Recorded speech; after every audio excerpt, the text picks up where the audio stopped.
Phone tapping కేసులో నేడు కీలక పరిణామం. ఎస్ఐబి మాజీ చీఫ్ ప్రభాకర్ రావు ఇవాళ జూబ్లీహిల్స్ పోలీస్ స్టేషన్లో సరెండర్ కానున్నారు. కస్టోడియల్ విచారణ కోసం సరెండర్ కావాలని ప్రభాకర్ రావును సుప్రీంకోర్టు నిన్న ఆదేశించిన నేపథ్యంలో ఇవాళ ఆయన పోలీసుల ఎదుట హాజరు కానున్నారు. ఫోన్ ట్యాపింగ్ కేసులో A1గా ఉన్న ప్రభాకర్ రావు ఇప్పటికే 6 సార్లు విచారణకు హాజరయ్యారు. మొత్తం 1200 ఫోన్లు ట్యాప్ చేసినట్టుగా సిట్ గుర్తించింది.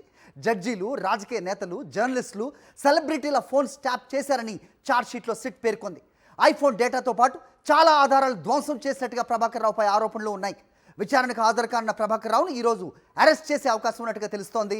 మరోవైపు ప్రభాకర్ రావు మధ్యంతర బెయిల్ పిటిషన్పై నెల 19న సుప్రీంలో విచారణ జరగనుంది. రైట్, ఇదే అంశంపై అప్డేట్స్ మా కరెస్పాండెంట్ రాఘవేంద్ర అడిగి మరిన్ని వివరాలు తెలుసుకునే ప్రయత్నం చేద్దాం. రాఘవేంద్ర, చెప్పండి. సో ఇవాళ కీలక పరిణామంగా చూడాల్సిన అవసరం ఉంది ఈ ఫోన్ ట్యాపింగ్ విచారణలో. ప్రభాకర్ రావు జూబ్లీహిల్స్ పోలీస్ స్టేషన్లో హాజరు కాబోతున్నారు. ఆయన అరెస్ట్కి ఏమాత్రం అవకాశాలు ఉన్నాయి? సుప్రీంకోర్టు ఆదేశాల మేరకు ఆయన పోలీస్ స్టేషన్కి అయితే వస్తూ ఉన్నారు. సో ఏంటి మీ దగ్గర ఇన్పుట్స్? అది మరి కాసేపట్లో ఎస్ఐబి మాజీ చీఫ్ ప్రభాకర్ రావు జూబ్లీహిల్స్ పిఎస్లో సరెండర్ కాబోతున్నారు. సిట్ అధికారి ఫోన్ ట్యాపింగ్ కేసు విచారిస్తున్న సిట్ అధికారి ఏసీపీ వెంకటగిరి ముందు హాజరు కాబోతున్నారు. ఇప్పుడే ప్రస్తుతం గోల్కొండలోని ఆయన నివాసం నుంచి ప్రభాకర్ రావు బయలుదేరారు. మరి కాసేపట్లో జూబ్లీహిల్స్ పిఎస్ చేరుకుంటారు. ఏసీపీ వెంకటగిరి ముందు హాజరవుతారు, సరెండర్ అవుతారు. అయితే ఈ విచారణకు సంబంధించి ఇప్పటికే 5గురిని పోలీసులు అరెస్ట్ చేశారు. వారంతా కూడా బెయిల్పై బయట ఉన్నారు. ప్రధానంగా ప్రభాకర్ రావు సాక్ష్యాలన్నీ కూడా ధ్వంసం చేస్తున్నారు, పోలీసుల విచారణకు అడ్డు తగులుతున్నారు, విచారణ ముందుకు సాగకుండా చేస్తున్న ప్రధానమైన ఆరోపణలు వినిపిస్తున్నాయి. ఈ నేపథ్యంలో సుప్రీంకోర్టులో రాష్ట్ర ప్రభుత్వ న్యాయవాదులు కూడా అదే వాదన వినిపించారు. ప్రస్తుతం కస్టోడియల్ విచారణలోనే పూర్తి స్థాయిలో వివరాలు రాబట్టగలుగుతామని కూడా రాష్ట్ర ప్రభుత్వ న్యాయవాదులు వాదనలు సుప్రీంకోర్టులో వినిపించారు. ఈ నేపథ్యంలోనే సుప్రీంకోర్టు కస్టోడియల్ విచారణకు ఆదేశించింది. నిన్న విచారణ సందర్భంగా ఇవాళ ఉదయం 11 గంటలకు ప్రభాకర్ రావు సరెండర్ కావాలని కూడా ఆదేశించారు. మరి కాసేపట్లో విచారణాధికారి ముందు ప్రభాకర్ రావు హాజరవుతారు. ఆ తర్వాత పోలీసులు ఎటువంటి నిర్ణయం తీసుకుంటారన్న చర్చ కూడా ప్రస్తుతానికైతే జరుగుతుంది. పోలీసులు అతన్ని అంటే ప్రభాకర్ రావును అరెస్ట్ చేసే అవకాశం ఉండటం కూడా విస్తృతంగా ప్రచారం జరుగుతుంది. అయితే ముందు విచారించే అవకాశం ఉంది. ఆ తర్వాత సాయంత్రానికి లీగల్ ఎక్స్పర్ట్తో చర్చించిన తర్వాత అరెస్ట్పై ఒక నిర్ణయం తీసుకునే అవకాశం కనిపిస్తుంది. అయితే వరుసగా కస్టోడియల్ విచారణలో భాగంగా దాదాపు వారం రోజుల పాటు విచారణ చేసే అవకాశం ఉన్నట్టు కూడా మనకు తెలుస్తుంది. కొత్తగా సమాచారాన్ని కానీ కొత్తగా సాక్ష్యాలను సేకరించే ప్రయత్నం సిట్ అధికారులు ఫోన్ ట్యాపింగ్ కేసు సంబంధించి చేసే అవకాశాలు మనకు కనిపిస్తున్నాయి. హరి, అయితే రాఘవేంద్ర, ఇప్పుడు జడ్జీలు అవ్వచ్చు, జర్నలిస్ట్ అవ్వచ్చు, సెలబ్రిటీస్ అవ్వచ్చు, వీళ్ళందరి ఫోన్లు ట్యాప్ చేశారని సిట్ అయితే ఎఫ్ఐఆర్లోనూ ఛార్జ్షీట్లో నమోదు చేసింది. ప్రస్తుతం ఎవిడెన్స్ అన్నింటినీ కూడా ఆయన మాఫ్ చేస్తూ ఉన్నారు అనే ఒక ఆరోపణ ఉన్న నేపథ్యంలో మరి ఎలాంటి ఎవిడెన్స్ ఎస్టాబ్లిష్ చేయగలిగారు అనే ప్రశ్న వస్తుంది కదా. సో దీనికి ఆయన విచారణకు హాజరవుతున్నారు. ఇంతకు ముందు కూడా 6 సార్లు విచారణకు హాజరయ్యారు. సో కొత్తగా ఏమైనా తెలిసే అవకాశం ఉంటుందా?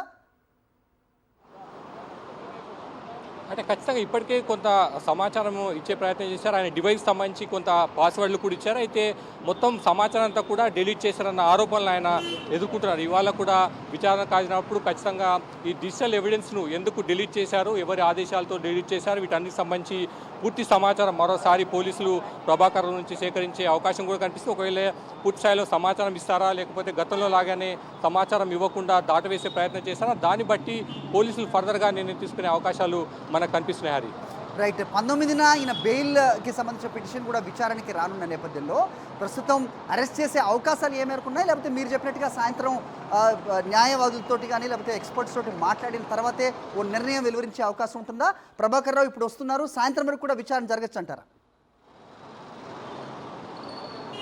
మరి ఖచ్చితంగా అంటే సుప్రీంకోర్టు స్పష్టంగా చెప్పింది, కస్టోడియల్ విచారణకు అనుమతించింది. ఈ నెల 19న పూర్తి స్థాయిలో మధ్యంతర బెయిల్కి సంబంధించి విచారణ జరుపుతామన్న అంశాన్ని కూడా ప్రధానంగా స్పష్టం చేసిన పరిస్థితి. ఇవాళ సరెండర్ కాబోతున్నారు. పోలీసులు ఎటువంటి నిర్ణయం తీసుకుంటారు, వరుసగా 19th వరకు కస్టోడియల్ విచారణకు మొగ్గు చూపుతారా, లేకపోతే అరెస్ట్ చేసి కోర్టులో ప్రొడ్యూస్ చేస్తారన్నది కూడా మనం చూడాల్సింది. దీనికి సంబంధించి న్యాయ నిపుణులతో చర్చలు జరిపిన తర్వాతే ఒక నిర్ణయం తీసుకునే అవకాశం మనకు కనిపిస్తుంది. Hari, right Raghavendra, thanks for the inputs. గత ప్రభుత్వంలో జరిగిన ఈ ఫోన్ ట్యాపింగ్ కేసులో ఇంటెలిజెన్స్ మాజీ చీఫ్ ప్రభాకర్ రావు A1గా ఉన్నారు. ఫోన్ ట్యాపింగ్లో కీలక సూత్రధారి ప్రభాకర్ రావే అని చెప్తోంది సిట్. ప్రభాకర్ రావు అధికారిక దుర్వినియోగానికి పాల్పడమే కాకుండా సాక్ష్యాధారాలను ధ్వంసం చేశారని చెప్తోంది. 2023 డిసెంబర్ 4న ఎన్నికల ఫలితాల తర్వాత రికార్డ్స్ అన్ని కూడా ధ్వంసం చేయాలని ప్రభాకర్ రావు అధికారులను ఆదేశించారని వాదించారు ప్రభుత్వ తరపు న్యాయవాది. ఈ ఫోన్ ట్యాపింగ్ కేసులో ప్రధాన నిందితుడిగా ఉన్న ప్రభాకర్ రావు కేసు నమోదయ్యే సమయానికి అమెరికా వెళ్ళిపోయారు. అప్పటి నుంచి ప్రభాకర్ రావు అతన్ని రప్పించేందుకు సిట్ ప్రయత్నాలు ప్రారంభించింది. పాస్పోర్ట్ రద్దు చేసి ప్రకటిత నేరస్తుడిగా రెడ్ కార్నర్ నోటీసులు జారీ చేసే సమయానికి సుప్రీంకోర్టు నుంచి రక్షణ తీసుకుని ఇండియా వచ్చారు. భారత్ వచ్చాక పలుమార్లు ప్రభాకర్ రావును ప్రశ్నించింది. ఫోన్ ట్యాపింగ్లో కీలక ఆధారాలు సేకరించే ప్రయత్నం చేసింది. అయితే ప్రభాకర్ రావు విచారణకు సహకరించడం లేదని, ఆయన బెయిల్ను రద్దు చేయాలంటూ సుప్రీంకోర్టులో పిటిషన్ వేశారు సిట్ అధికారులు. దీంతో విచారణ జరిపిన సుప్రీంకోర్టు వెంటనే పోలీసుల ఎదుట విచారణకు హాజరు కావాలని ఆదేశాలు ఇచ్చింది. సుప్రీం తుది తీర్పు తర్వాతే బెయిల్ రద్దుపై క్లారిటీ రానుంది.